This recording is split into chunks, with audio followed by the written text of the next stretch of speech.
এটা এটা কিসের অর্থ দিচ্ছেন দাদা? বিরোধী দলনেতা হিসেবে বিধায়কদেরও বেড়েছে, মন্ত্রীদেরও বেড়েছে।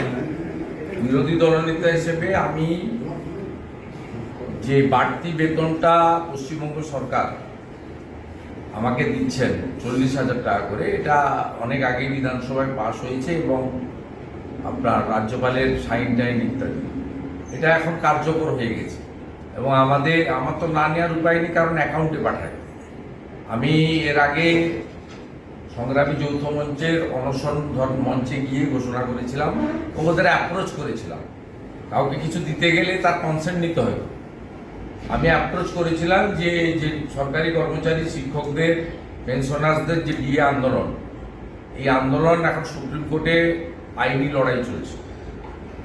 সেই আইনি লড়াইতে তাদেরকে এই বাড়তি টাকা, আমার সামান্য সমুদ্রের বিন্দু, সুপ্রিম কোর্টে মাসে 40,000 টাকা কিছুই না, তা সেটা আমি বাড়তি বেতনটা আমার অ্যাকাউন্টে ঢুকেছে। আমি সেই চেক আজকে সংগ্রামী যৌথ মঞ্চের নেতৃত্ব এবং তাদের সঙ্গে থাকা কর্মচারী পরিষদ, কারণ আমি যখন তাদের প্রস্তাব দিয়েছিলাম, সংগ্রামী যৌথ মঞ্চ যেহেতু এই কেসের সরাসরি পার্টি নয়, তাদের সঙ্গে যে কটা সংগঠন যুক্ত আছে তাদের মধ্যে অন্যতম কর্মচারী পরিষদ এই কেসের পার্টি।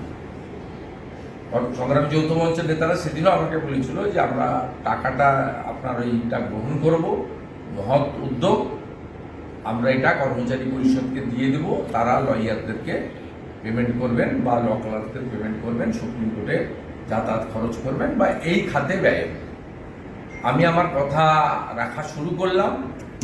যতদিন আমি এই রাজ্যের বিরোধী দলনেতা থাকবো এবং বাড়তি এই বেতন 40,000 টাকা দেবেন পাবো, আমি প্রত্যেক মাসেই এইভাবে ছবি তুলে নয়, আরটিজিএস করে বা চেক তাদের কাছে আমার কোনো লোক পৌঁছে দিয়ে আসবে। সূচনাকালে এটাকে আমি আপনাদের সামনে রেখে দিলাম এই কারণে, ন্যায্য অধিকার লড়াইতে কেন্দ্রীয় হারে মহার্ঘ ভাতা এবং শুধু সরকারি কর্মচারী, শিক্ষক, শিক্ষাকর্মী নয়, অবসরপ্রাপ্ত পেনশনার্স তাদেরকেও দেওয়া হোক।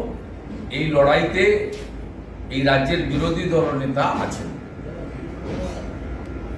এই লড়াই থেমে থাকবে না, এই লড়াই চলবে। এবং সাথে সাথে আমি আবার রাজ্য বিধানসভা যারা সরকারি দল চালাচ্ছে তাদেরকে অনুরোধ করব, এক্স এমএলএদের তাদেরও ভাতা বৃদ্ধি করুন। তারা অত্যন্ত কষ্টে আছে,